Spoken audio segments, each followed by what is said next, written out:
de façon ironique, je pense pas qu'ils puissent retrouver notre trophée ni nos médailles. Ils sont dans notre pays avec ceux qui les ont gagnés et qui le méritent sur le terrain. Pour être un petit peu plus sérieux, je pense que cette décision est inadaptée 2 mois après avoir en fait en quelque sorte entériné ce résultat. C'est assez incompréhensible et malheureusement ça ne fait pas de notre entité, notre représentant sur le continent africain, la CAF, ça ne met pas en valeur ce type de décision.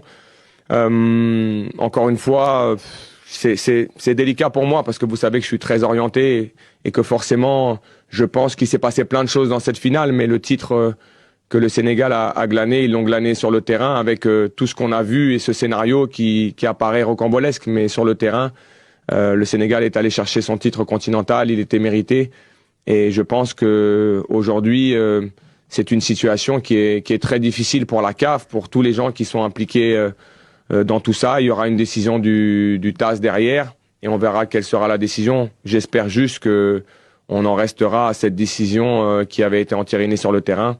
Après, je maîtrise pas l'aspect juridique, mais c'est sûr que ça ne met pas en avant notre continent à travers les décisions que nous prenons dans nos institutions, tout simplement. S'il devait y avoir une décision de prise, elle aurait dû être prise sur l'instant T en fonction des règlements qui étaient posés à ce moment-là. Et je pense que même si ça aurait été difficile, tout le monde les aurait compris. J'ai l'impression que là, il y a plus une incompréhension 2 mois après de cette décision qui, de toute façon, sera difficile à vivre pour les deux nations, tout simplement. Et moi, je pense au peuple respectif, que ce soit le peuple marocain ou le peuple sénégalais.